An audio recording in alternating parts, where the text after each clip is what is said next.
Yes, hello. It looks like we have on the line from Tennessee, calling us for the first time. It's Copizzle here on the Shank and Spence Show. And Copizzle, how is your Tuesday going, man? And welcome into our show. It's going, woo! That's how it's going. Right, we like to hear that, baby. Oh, that's what I love to hear. And Copizzle, since this is your first time calling in to our show, I want you to just introduce yourself to the listeners, talk about how you started your own YouTube channel, I believe in 2008, and just kind of give an overview of your channel and your life as a Giants fan living in Tennessee. Well, actually, my channel, I started my channel in 2007. I believe it was right at the end of September. 2007, and I was just, that was about a year in. I guess I think YouTube was somewhere created around 2006, somewhere around there, and I really just started to see a couple fans of different teams making videos on there, and I thought, wow, this, what a great platform for me to get on there and just talk Giants football, not only to interact and not only do some trash talking with other fans, but to meet other Giant fans, because where I'm from, I don't have a whole lot of people to talk Giants football with, and I live and breathe Giants football, believe it or not. And if you watch my videos, you would definitely see that. But I just started making videos in 2007. Got lucky that year. They won the Super Bowl that year, so it was a really good time on that. Yeah, an up and down ride, 0-2, but then it was great because during the season you weren't too cocky, Well, yeah, they were 0-2 that year. The defense had given up 90 points in the first two games. Mm-hmm. So by no means was I jumping on a bandwagon team. I mean, in fact, that year Dallas looked absolutely unstoppable. I believe they were somewhere around 13-3 maybe that year. I know they were the number one seed, but they looked to be really good. And there were that year there were so many Cowboy fans, and there really were no Giant fans. I mean, there were only about three of us, and I was one of them. And I just did everything I could that year to stand up, for the Giants and tell everybody that I really thought that the Giants could do it. And sure enough, I don't know if I was really believing all the things that I was saying, but it turns out that it did work out that way. And it was really cool to capture all that on video. My emotions and how it all felt, and it was really awesome for other people to interact with me and give me their comments on my videos and stuff like that. So it was a lot of fun, and I've met a lot of awesome people over the years. I've went on there 9 or 10 years now, and I've met so many awesome people and made some friends, and it's been an experience that I'm definitely grateful for. Yeah, this is great. I mean, it's good to have a fellow Giants fan on this podcast. It's just Shank from the Shank and Spence Show. And, I just wanted to talk real quickly about the 2007 real quick. Now we're on this topic. Certainly it's a season where had its lots of ups and downs. Started 0-2, struggling with Brett Favre, obviously, in the second game, and Tony Romo giving up all those points. I guess my question to you is, since we're talking Giants football here, well, I guess what was that turning point that you knew in that season where it's like, oh, wow, this Giants team can really make that difference, really make that confidence? Because there's so many things you can point to, right? I mean, you had the Bills, the Week 16 game where that big Ahmad Bradshaw, the big 90-plus yard rushing, and obviously playing the Patriots, obviously. But what was your key turning point moment as a Giants fan that you knew that this Giants team has playoff implications in that season?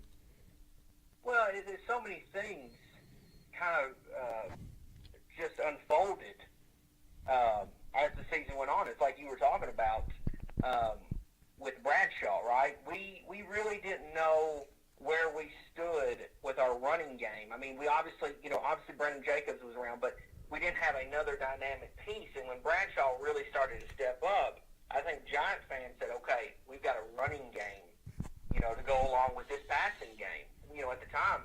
And I remember, I think the biggest thing for me was at the end of the year, because I knew we were a playoff team, but being just a playoff team and being a team that actually can win the championship is two different things, right? And when I saw how they performed in that Week 17 game against the Patriots, that for me was all I needed to see, because we talked about how great the Cowboys looked that year, but the Patriots were unbelievable. They were obviously undefeated, just rolling. And when I saw the Giants play as hard as they did, it's funny because obviously when the team loses, you can't really take as a fan, you don't take anything away from it, right? It hurts you when your team loses. You want them to win every single game. But when they lost that game and the way they lost it, I looked at it as a win. I really did. I thought this was a win for them. This is going to give them the momentum that they need. And sure enough, I just really think that team started to believe. It took all year to do it. It really did. It took all year. But once they showed that they could actually compete with the best team in the league, that was the turning point for me. I mean, that was all I needed to see, even as a fan, was that game. You're right, and Copizzle, I love going back to 2007 as well. When you look at that Cowboys game and you look at the Jessica Simpson and Tony Romo, the romance and him going to Mexico, that was one of the most satisfying days ever as a fan, maybe even in my life. Why don't you talk? I want to hear your emotions. Divisional weekend, 13-3 Dallas. They whipped us the first game. We might have been still wearing the red jerseys. I was a fan of the red jerseys, but we lost at home that year to Dallas wearing the red jerseys again. Talk about that Cowboys game and the interception in the end zone, McQuarters on fourth down, the emotions of that Sunday, of that football game. Well, they had obviously lost to them twice that year. And, we were playing them for a third time. And as a fan, as I'm sure all Giants fans probably felt the same way I felt, in that I just wanted the Giants to get another shot at them.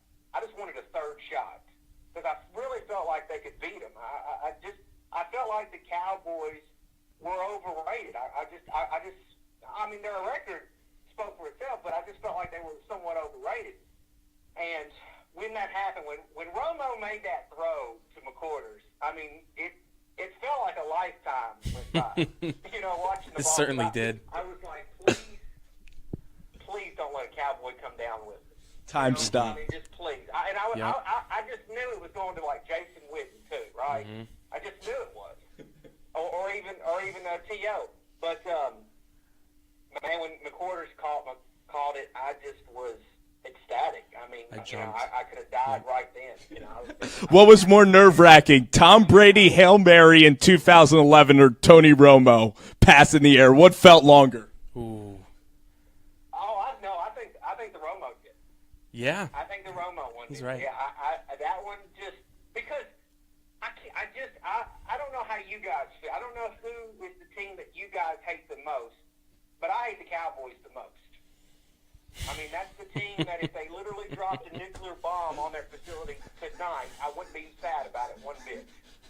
I hate when the Giants lose the Cowboys. So that moment when the Cowboys could have beat the Giants in the playoffs, it would have ripped my heart out. It would have killed me. I gotta tell you, Copizzle.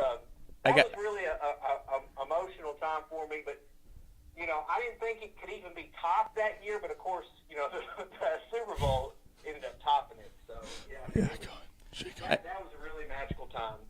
I gotta tell you, certainly it's funny when you say Cowboys are your most hated team. Yeah, obviously it's America's team, but since we're from certainly the Northeast and from from the Philadelphia You area. could say that. So it's just like one of those things where I just like growing up as a kid.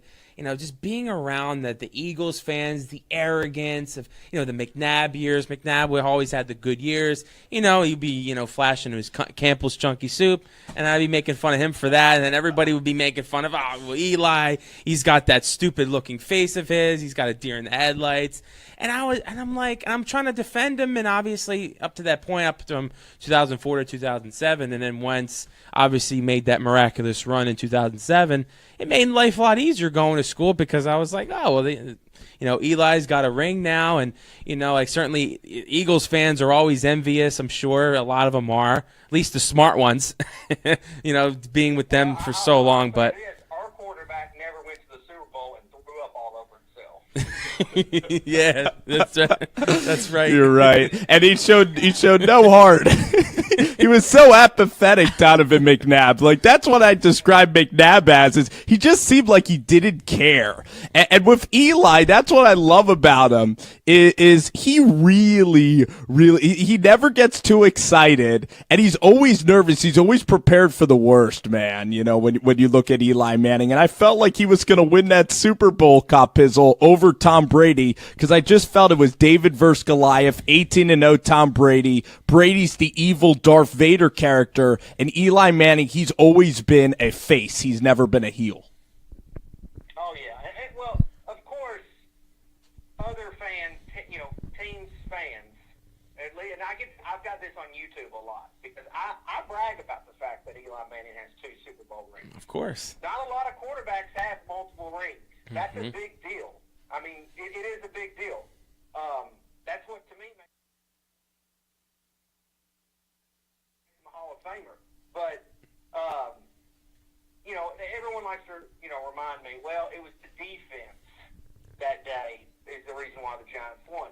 And so, if that's what you want to believe, that's fine. But at the end of the day, that team, needed a quarterback like Eli Manning to get it done.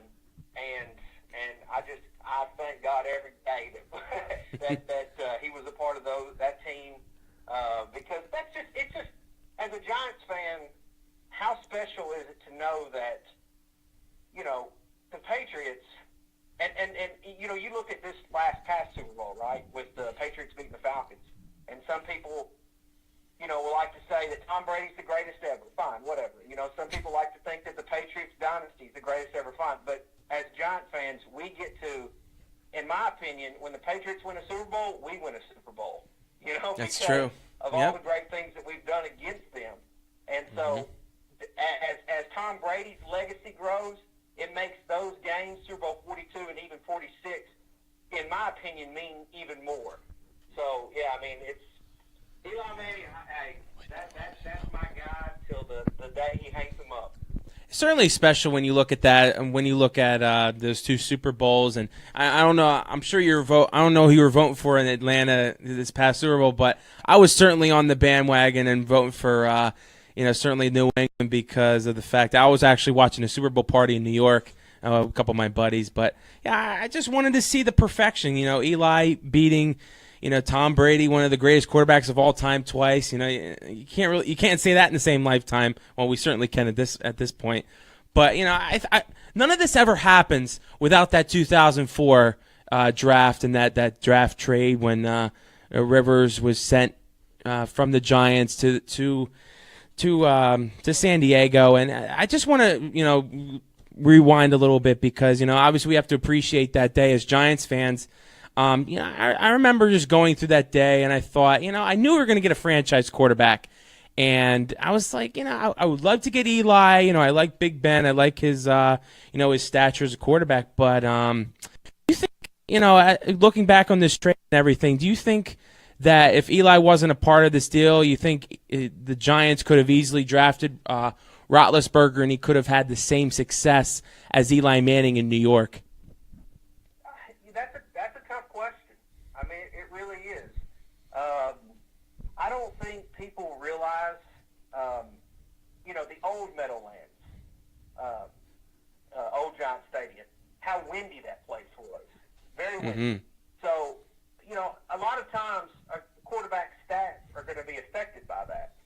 So you certainly have to have a big arm if you want to be playing, if you wanted to play quarterback in that stadium. The new stadium, I noticed, it's not as bad, but the old one was. So I would have to think that Big Ben would have had success in a Giants uniform. I don't think Phillip Rivers would have. But I don't know. I really think that, Eli Manning, his personality has always was always a good place for the New York media.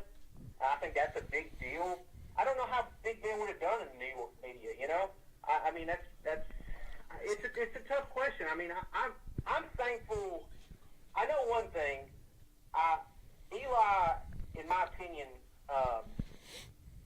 has always just been the right fit for this team, right? I mean, and he's always been so healthy. Big Ben, on the other hand, he's had his nicks and bruises and obviously been hurt over the years. But I just think Eli Manning was the perfect guy that day. And once again, I think maybe Big Ben could have done it. I mean, it's a tough question. I really don't know how to answer it. Certainly, because when you look, it's hard to look back. Because when you look at Big Ben, obviously with the motorcycle accident and the sexual assault case, obviously, and I just feel like he wouldn't have had that same success. I think he would have gotten in trouble. I mean, he already got in trouble in Pittsburgh. Imagine what Bloomberg would have done to Big Ben. The New York media would have ate him up. Yeah, exactly. I don't think he would have survived in New York, and I think he got in trouble in Pittsburgh, a much smaller media town than New York, and I just think it would have been. I think it would have been much different. Well, Copizzle, I also want to ask you this question because we live in the Pennsylvania area by Philadelphia, and we're surrounded. The majority of our town is by Eagles fans, and I know that you went to the Eagles game, and you maybe have been around Eagles fans. When you go to games there, I mean, they're the type of fan base. If the Giants are losing, I remember that they kind of were laughing when like Victor got hurt, when Victor Cruz got hurt, or when Tiki got hurt, and that kind of just made our bond, me and Matt being from Philadelphia, that made our bond stronger to the New York Giants. It seems like you live in Tennessee, so it's mostly a Vols town probably, but then the majority of the school is probably just Dallas Cowboys fans because it's the South and because that's like the big bandwagon team to jump aboard. Talk about your childhood of like what percentage of those Tennessee people were Cowboys fans, how annoying were they, and how did it strengthen your love for the Giants that you kind of caught flack being a fan of the New York Giants? Well, I tell you this. Well, first of all, Cowboy fans were big, obviously, in the 90s. And they still are. But just imagine going to school and having to listen to Cowboy fans all the time while they're having success. Because yeah, you're right. I mean, well, first of all, the Cowboys team. I mean, would you guys agree that they're probably the most popular team in the NFL as far as fan popularity goes? Yes. Yes. I mean, they're everywhere. It's not just a Southern thing. I mean, they are literally everywhere. Bandwagoner fans. They are Star. very populated here as well. I'll tell you a funny story. My brother was actually my brother and my dad at the time when I was a kid were actually Cowboy fans, and I was a Giants fan. Jeez. And I can relate. The funny thing was my dad had gotten a painter to come into my brother's room, and he painted this really awesome. It was, I say awesome. Obviously, I don't like it, but it was a Cowboys helmet. Okay, imagine it being. You know how they have them big fat heads now that you can peel and stick and put them on your wall? Mm-hmm.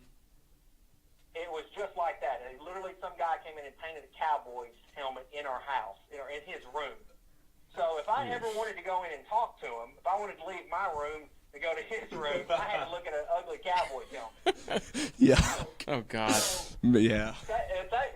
Thankfully, Let's meet in the family room. thankfully, the Titans came to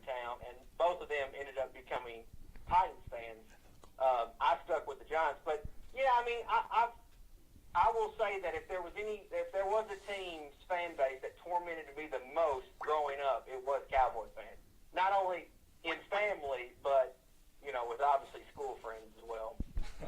Oh yeah, and so how did you become a Giants fan? Like we have family up in New Jersey, myself and Matt, but we also just love the underdog. I love how classy the Giants organization has been over the years. And you look at Jerry Jones and the Cowboys and the type of players that they bring in there. It just seems like the Giants are just one of the classiest organizations in sports. But how did you really fall in love with them? Well, what player was maybe your first love as a kid growing up? Well, I'll tell you the story, and I'll be the first to tell you. It sounds like a bandwagon fan. I mean, it really does. But my dad, You got to start somewhere. It's a free country, man. Do what? I just said it's a free country, and I hate when people like it criticize. Well, you'll get the story. So I was 5 years old. My dad took me to a Super Bowl party. It was like a guy's Super Bowl party. Right. And I'm just imagine I'm 5 years old. I don't know any better. And it just happened to be the Super Bowl with the Buffalo Bills versus the New York Giants, Super Bowl 25. Wow. Well, later on, I finally realized that the reason why everybody in the room was rooting for the Giants was because they had all had money on the Giants. They all bet on the Super Bowl. So I was just cheering for the Giants because my dad and all of his friends had money on the Giants. And so the funny thing was, they win the Super Bowl, and during that time as a kid, I had watched them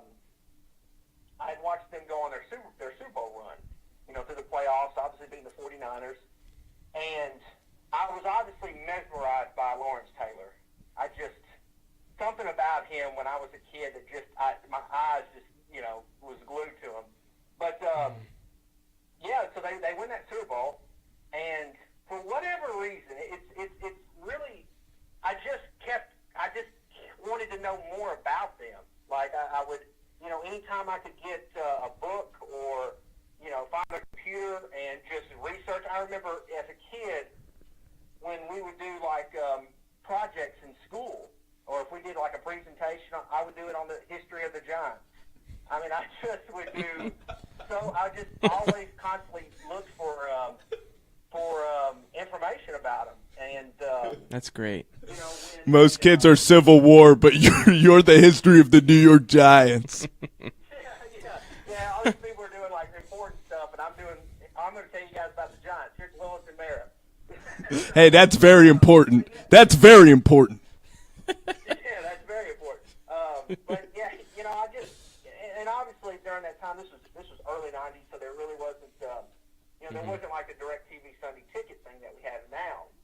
And so what I would do is I'd get on the computer, and when they were playing, you go on those little game ticker things, and I'd watch the little helmet move up and down the field, or if I was lucky, they would be on TV, and I just would constantly just follow the Giants. I just try to read up on them anytime I could. But yeah, Super Bowl 25 was a big influence for me.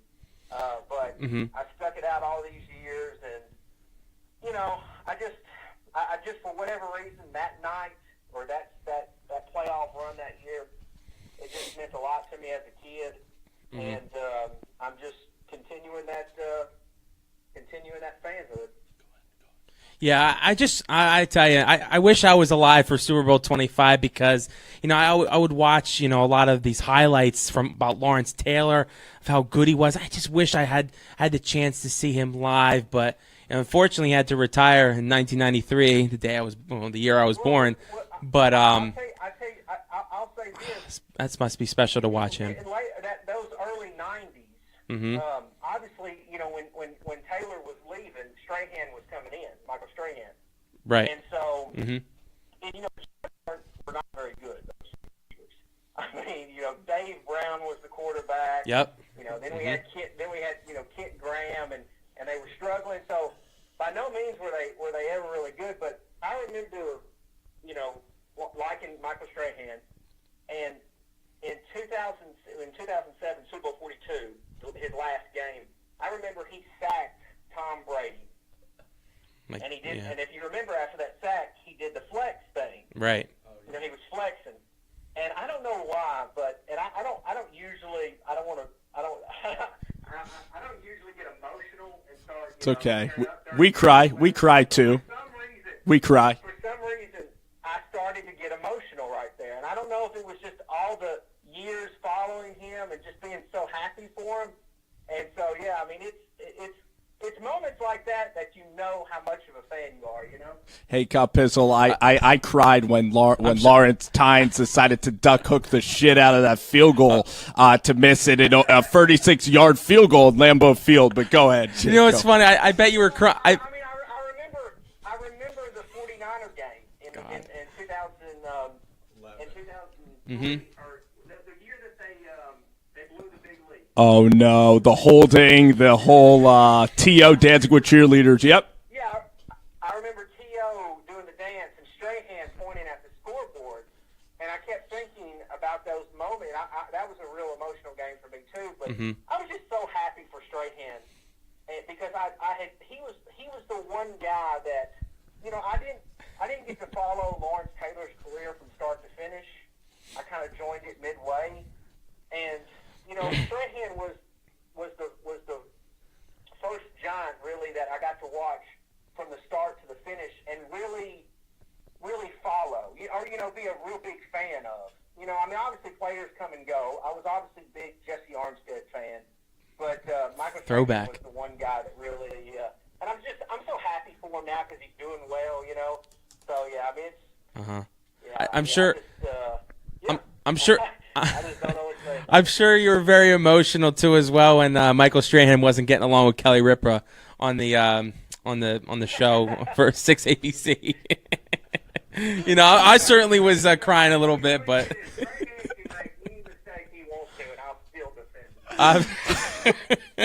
Well, it's hard to. It's hard to obviously You're damn work. right, and It's hard to work with somebody like Kelly Ripa, obviously being working at Regis Philbin for so long, making that transition. But you know, I think it's very hard to do that. Well, you know what, in Copizzle, I mean, the one thing about being a Giants fan is that there's heartbreak. It's that, you know, being a Giants fan, you know, they never make it easy on you as a fan. And you brought up the San Francisco game. I don't think I'll ever forget the Jay Feely game in Seattle when he missed 4 field goals, chip shots, missed all of those field goals. And that's why I thought that year that Lawrence Tynes and the Giants weren't going to beat Green Bay. And Michael Strahan, just an incredible leader, a Giant through and through. And in this culture, it's hard to find Michael Strahans in this modern culture, Copizzle, with players signing jerseys and everything.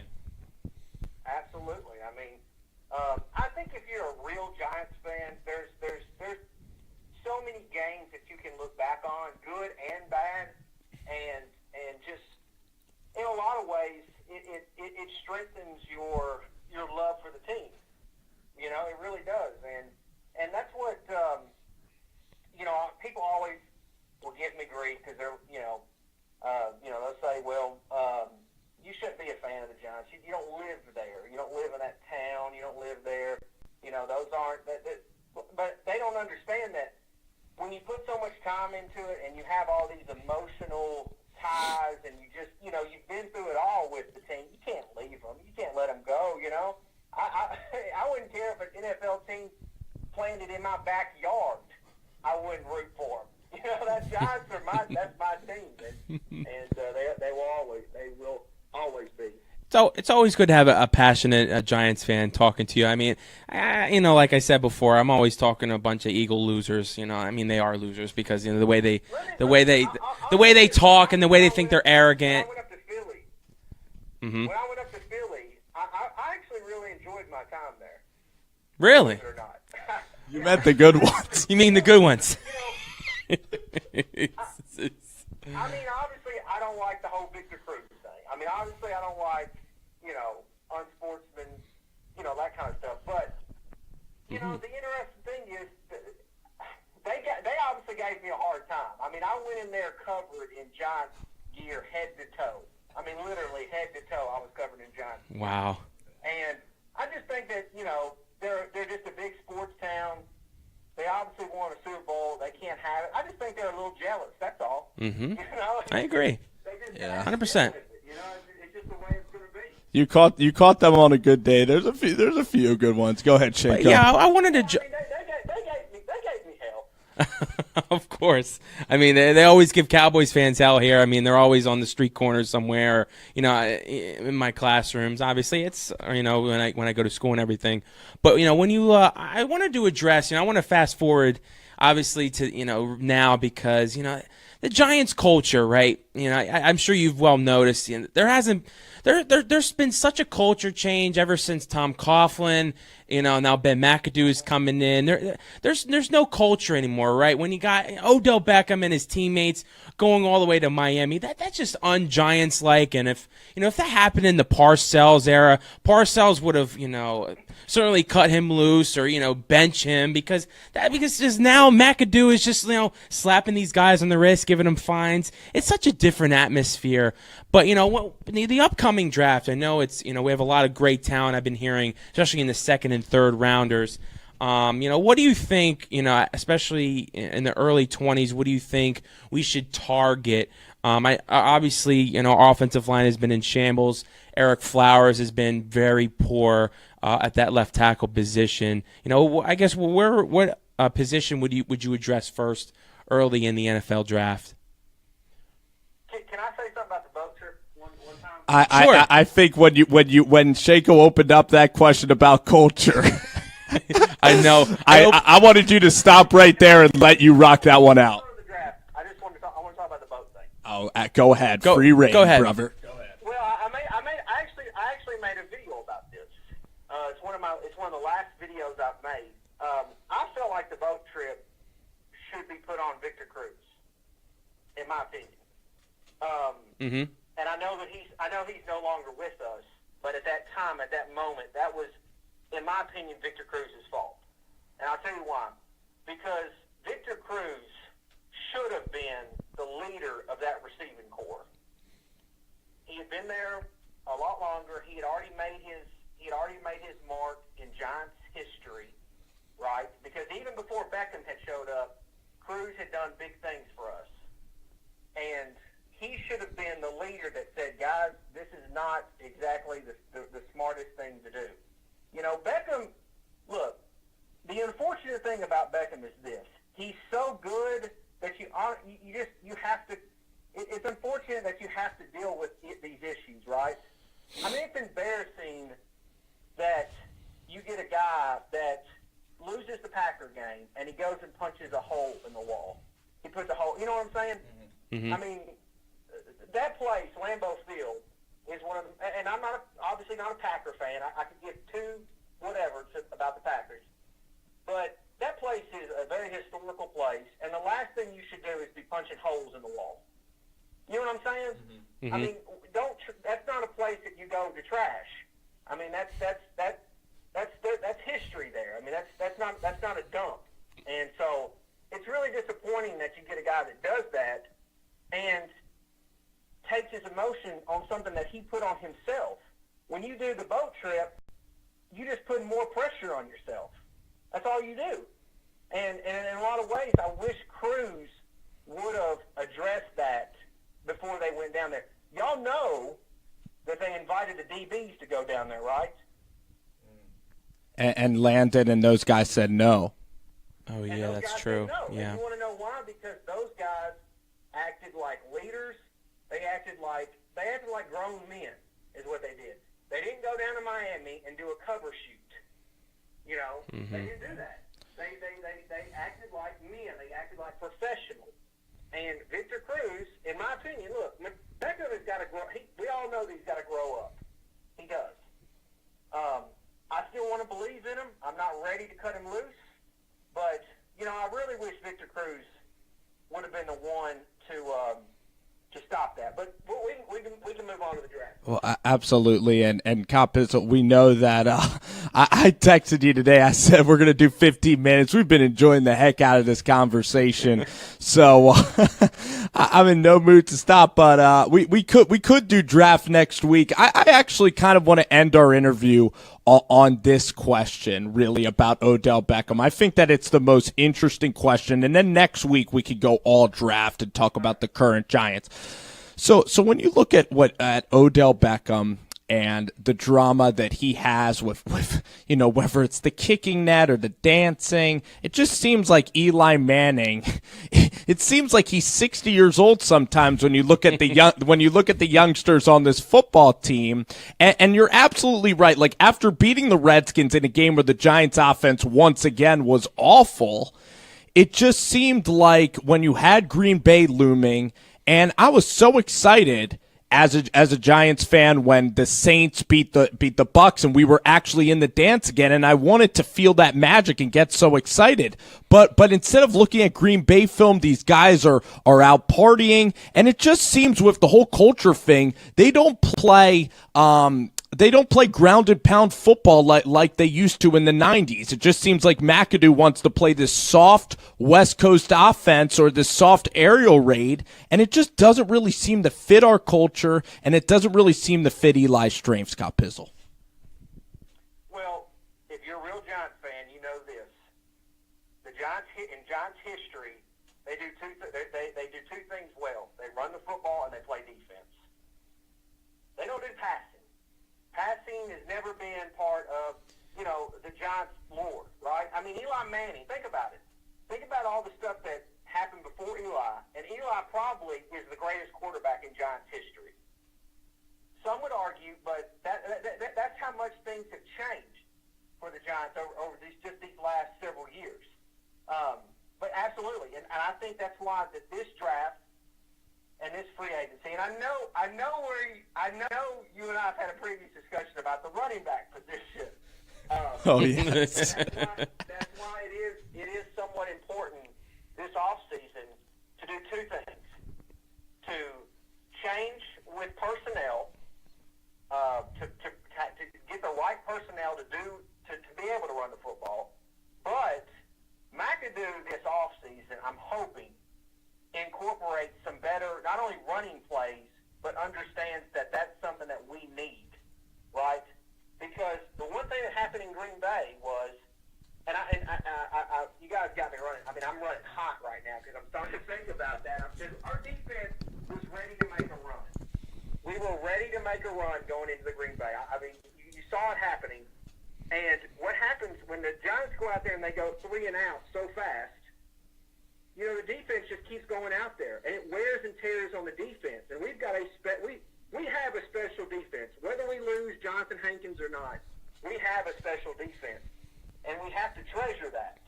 And when you just continue to push them out there because you can't convert 3 passing plays, it puts wear and tear on the defense, and it doesn't matter how good your defense is, it's just not gonna work. So. Absolutely, this offseason is very important in hopefully building a better running game. You know what, Copizzle? It was awesome, man. We want to have you back on very soon. I almost feel like you deserve a week off here, man, because you put in like a 30 or 40-minute podcast with us, and it was just great talking with you. Great interview.